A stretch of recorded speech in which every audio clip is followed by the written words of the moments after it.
Welcome, welcome. Come on in. This is our full shadow reading for November, and I'm so happy that you're here.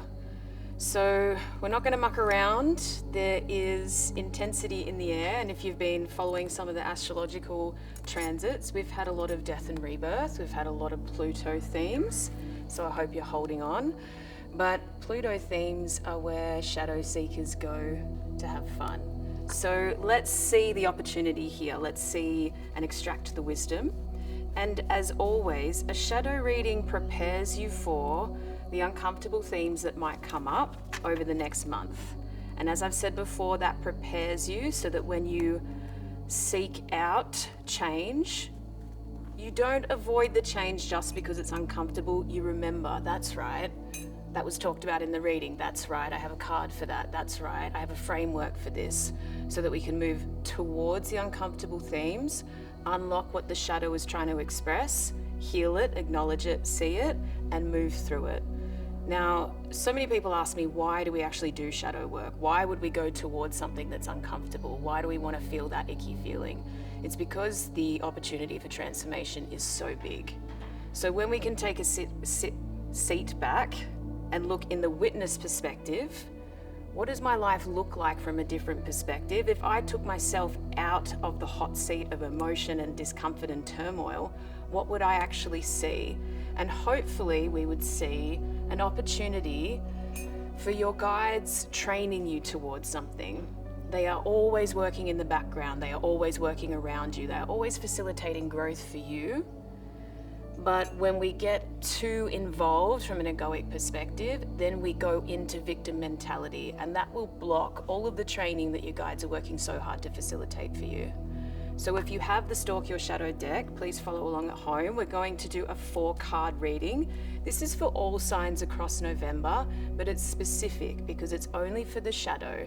Maybe you can cross-reference this with a couple of other readers on YouTube and see what marries up, but it will give you like a premonition towards what's going to be uncomfortable, what can you move through, and what can you accept as it shows up. Probably the outcome we're looking for is when it does show up, you go, wonderful, right on time, let's do this.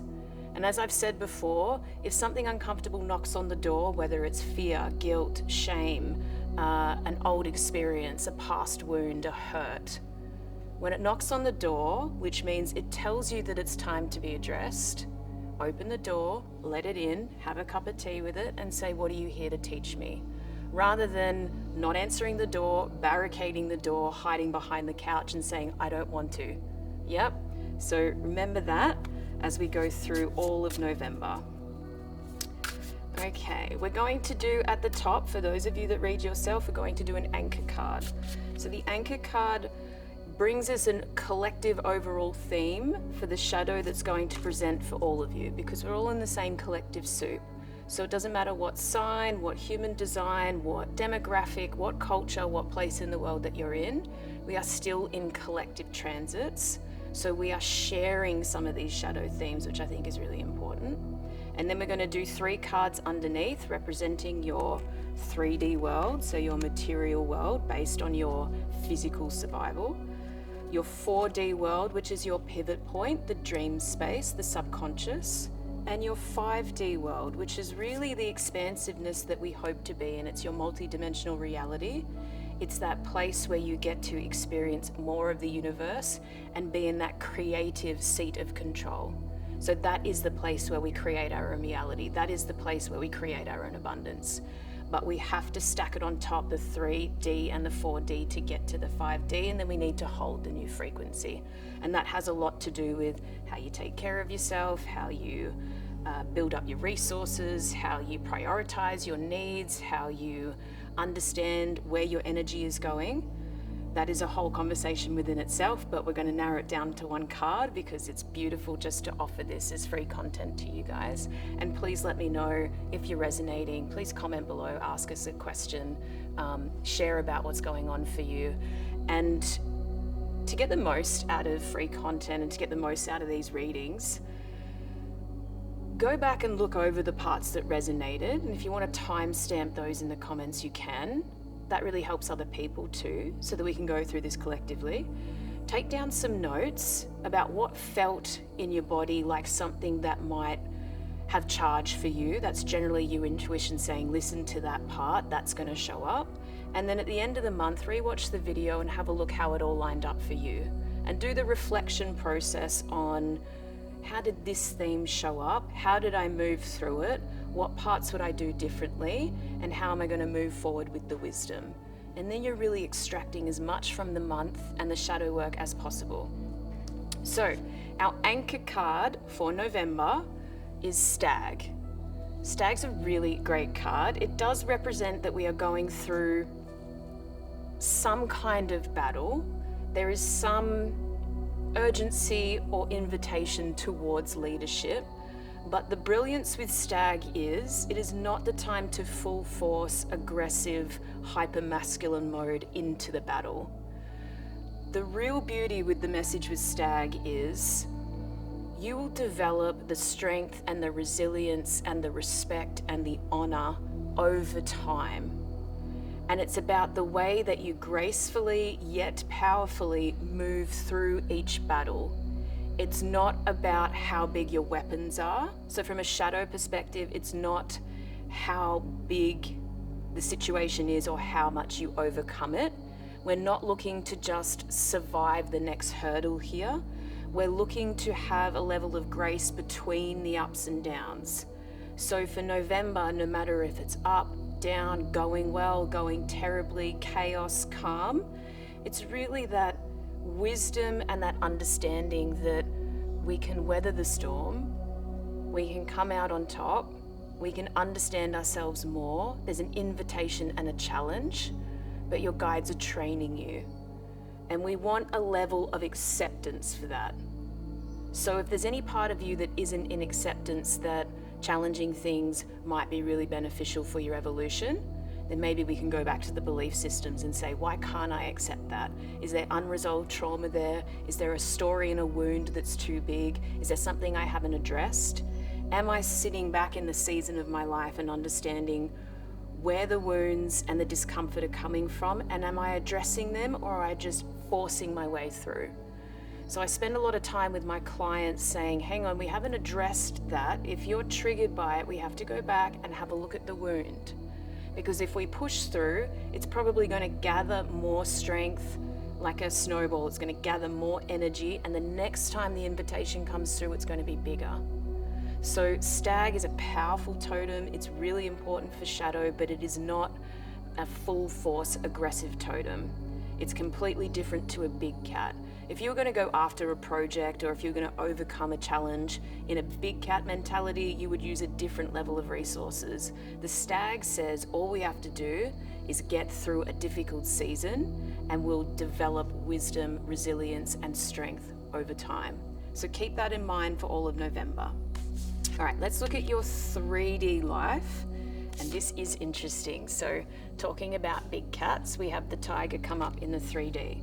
So biggest thing I can tell you about the tiger is, in your 3D life, the area where you need material comfort, resources, money, your survival techniques, your ability to get through each season in your life from a very physical perspective, the tiger represents, although there is power and resources there, and it's a big energy, we have to glide through our material lives knowing that we have a beautiful process, right? So what this brings up for me is, if your 3D life is a mess, it's going to reinforce to you that we don't have beauty in the process.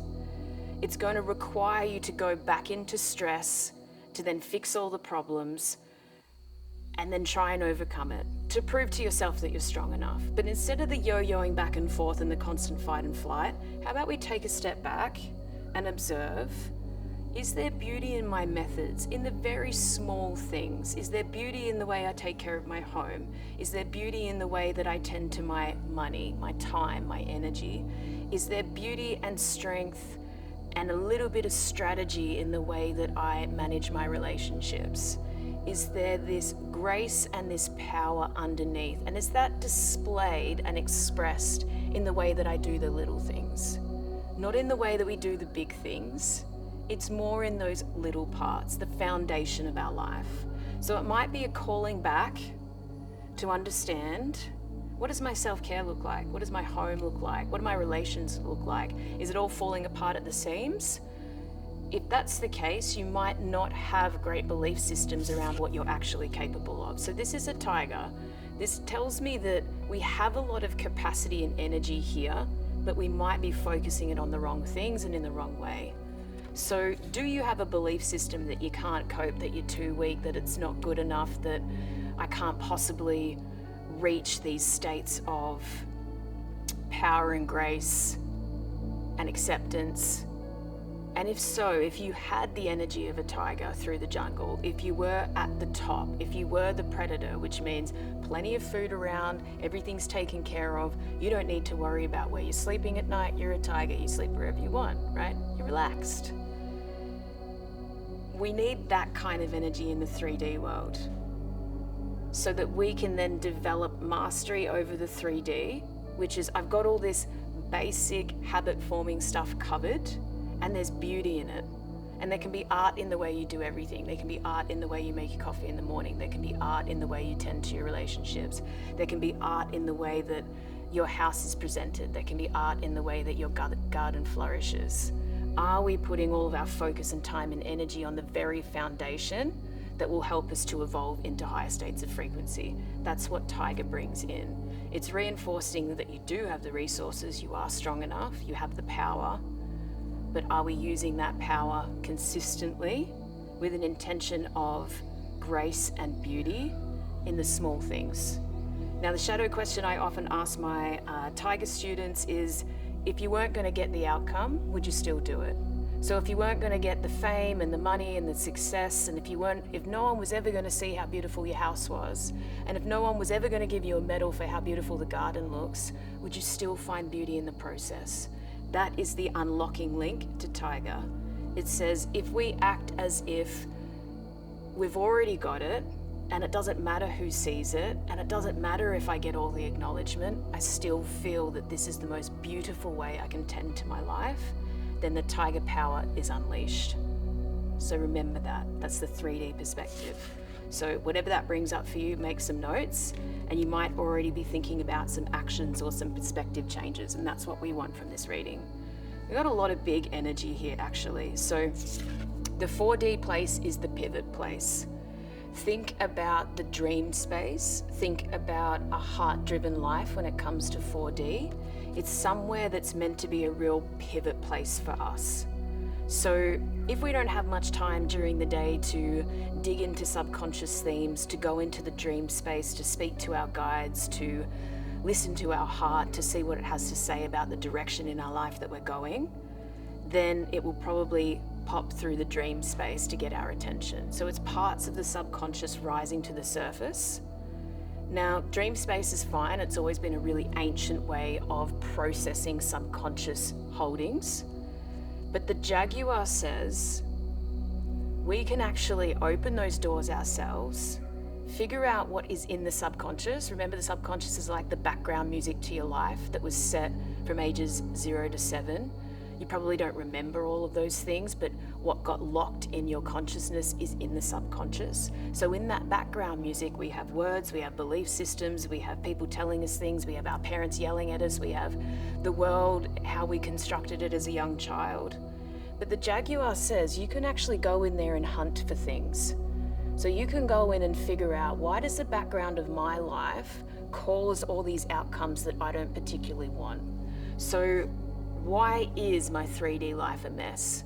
Is there something in the subconscious that I can actually pull out and have a look at and process to understand, do I want this? Do I not want this? And it will probably be, from a shadow perspective, something that's driving self-sabotage. So is there a deep ingrained belief system or part of that background track that tells you that you don't deserve an epic 3D life. You don't deserve to be physically comfortable all the time. You don't deserve to be provided for. You don't deserve to have a beautiful house. You don't deserve to go on holiday. You don't deserve to have great relationships. If we go hunting with that awesome jaguar skill, and jaguars do not mess around when they hunt, we can go in and say, well, why is this presenting? Is there an invitation?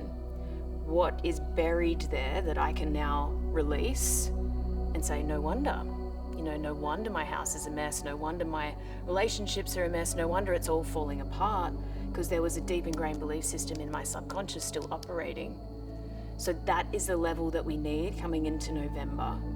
The way that you can access those subconscious places, there's many different modalities that you can go towards, but keep on asking yourself deeper and deeper questions. So if you want things to be free and accessible, and that's what we have the internet for, grab out your journal, your pen and paper, and ask a superficial question first. That's your 3D. Why is one part of my life not fulfilling? Go in deeper. How could this possibly relate to a period of my past? Go a bit deeper. What did that inner child version of me experience, and what do they believe? Go a little bit deeper. And how could that be fundamentally driving my actions and behaviors, right? Other ways to do this is shamanic journeys, deep meditation states, going under hypnosis, breathing, breath work. All of that will go into the subconscious so it can actually be broken apart and you can have a look at it.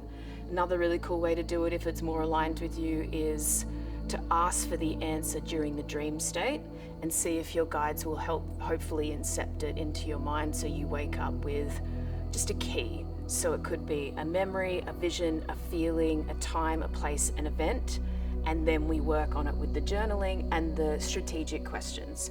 So hunt for it, right? The jaguar can hunt, it can lock on. Why is this one particular thing affecting me so much? And go in, so that when we release it, you should come back into a heart state, which is just a natural way to feel compassion, really. So you should come back to a compassionate state that is trusting, and that's where we build the 4D, right? So it's just that one step deeper into the subconscious. So if we can do that and just be aware of it, I hope for you guys it just comes through in a dream in November and you say, right on time, this is perfect. What does the jaguar want to hunt in this situation? Moving on to 5D. A lot of you will already be here, and just know that 5D is stacked on top of the other two. So if your frequency is slipping a little bit, that will be coming back into fight and flight, stress, worry, things are showing you that they're out of order, synchronicity drops, all of those indications that we just go back into the 3D, work that first, come back into the dream state, pivot into 5D and cultivate it again. If you have the right tools and the right dedication, it shouldn't take very long, but it's just the awareness of saying, I've dropped out. Now I'm stressed. Now I'm getting these symptoms. Now I'm not sleeping well, whatever it is, and go back and rework, right? And it's all for that stag resilience over time. How many seasons of challenge can we endure with grace, right? And we are in the human incarnation, so hopefully many. All right, in 5D, when you have a great foundation and everything around you looks beautiful because you've decided that you're going to find beauty in the process of it and not worry about the outcomes. You've hunted for anything in the subconscious mind that's not in alignment with where you want to be. That's great. You've done the work there. Up in 5D, we're actually going to start releasing any deep-seated fear, and because it's bat, any deep-seated terror as well, around conditioning. So conditioning means, how has society groomed you into this person that still has belief systems, thought patterns, paradigms around the person you should be, that is getting in the way of you just being you in full expression, right? And 5D is an abundant, multidimensional place. So it is time abundant. The whole operating system is synchronicity. It's really a very intuitive place where you can manifest really quickly and you can see the extent of what you could create. And you can work on different parts of yourself at once. So you can be having a conversation with your friend and your guides can be downloading something about the universe, or something to do with knowledge, or a healing modality, something like that, where we have that ability in us when we start switching on the different neural network pathways and we develop our brain through neuroplasticity. So when we have a good foundation, you'll actually be able to understand where the fear and the terror is. So it could just be those last parts that are holding you back from the version of your life you really, really, really desire. And it's from a heart-centered desire. It's not an egoic want. It's actually a desire to have a creative, abundant life with heaps of connection, where you have purpose towards a soul-driven world, helping people within the community, serving their needs, helping them wake up in whatever way that you choose. But the bat is saying there's still something you need to face, and it's something that you're afraid of. Now, the trick with bat, if you want to see where the terror is, and remember, fear is something that will turn us into a reaction. So generally when people get close to a fear, they react in whatever way is theirs. So fight and flight kicks off, they pull back, they go into worry, they hide, they fight, whatever their mechanism is. But the bat says, if you want to find where the truth is, invert it. So look at your problem upside down. It could be a question around, what is in the way of me creating a more abundant life? Very 5D question, beautiful. If you turn everything around, so you could invert the question. You could invert your problems to see the opportunity. You could invert the low bank accounts, the messy house, the inability to get beyond the 9-to-5 job, the toxic relationships, the lack of boundaries, the narcissists, the people pleasers, whatever it is. Turn it upside down and see if there's another version of it that you can manage. So this is really putting you in the seat of the witness. And if you are in the seat of the witness and you invert your problems, you'll be able to see the opportunity and therefore what your guides are training you for. So instead of complaining about the narcissist that's treating you badly or the 9-to-5 job that's sucking up all your time, where's the invitation? And what part of society has programmed you to stay in this situation and not accept it as it is? And how can we completely change the perspective? Another way you can hack into that is see your life and your problems from someone else's perspective that you consider opposite to you. So that could be one of your guides.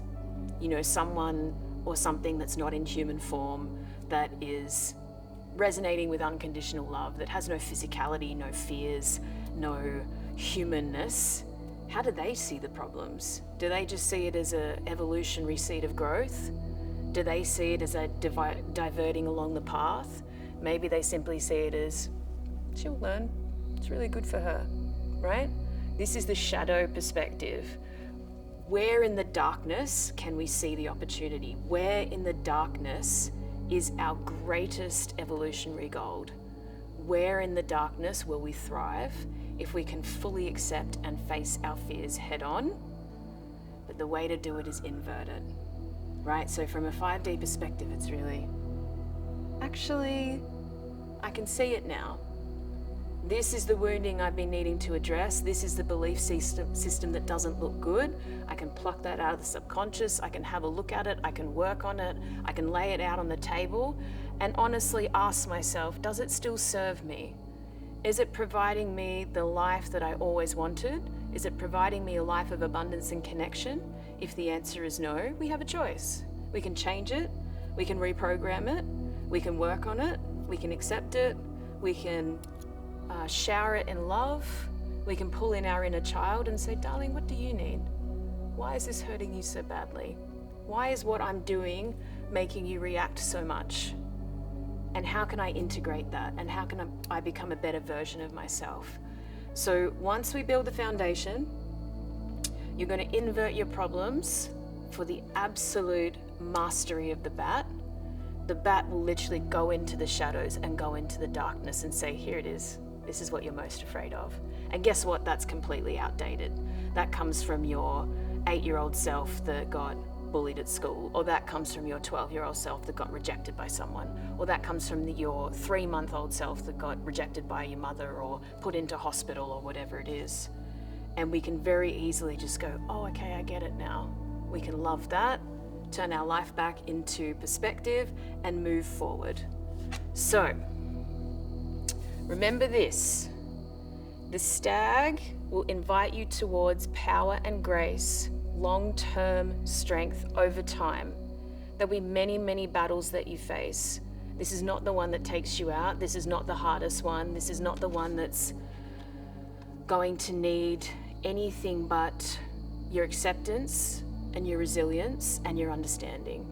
So your guides are trying to work on you to get to a place where you have the life that you want. They are listening to your calls and saying, okay, if you want those things, if you want this hugely abundant life, we're going to have to take you through a few tests and a few challenges to see if you can understand the abundance that is coming from you and unlock it and accept it. So we have to make sure that we're willing, particularly on the spiritual path, to go through the trainings, the death and the rebirths, the different seasons, right? So that we can grow over time. Just asking for things to manifest, that's great, give it a go, but it generally means that the universe is always going to balance itself. So through the seasons of your lives, the ups and downs, the winters and the summers, through the abundance and the scarcity and the chaos and the calm, is there a level of acceptance that we do actually need all of that? And our guides do love us and we can trust them in that. The stag's power develops over time, slowly. Yep. And what we're going to do is we're going to find beauty in the small things in our 3D life and set that to be astounding amounts of beauty. We're going to hunt for whatever is in the heart and the subconscious mind that is out of alignment, and then we're going to invert our lives and find the fear. Once the fear is dissolved, I think we will have the strength, the power, and the grace that we've been looking for. All right, my darlings, please subscribe to the channel if you're resonating, like the video, let me know how you're going, let me know where you're tuning in from, timestamp the parts of the reading that you want to go back to, and I'd love to hear your questions as well. So anything you want to ask, chuck it in the comments. I'll respond to you as soon as I can, and have a beautiful November. I love you all so much. Bye.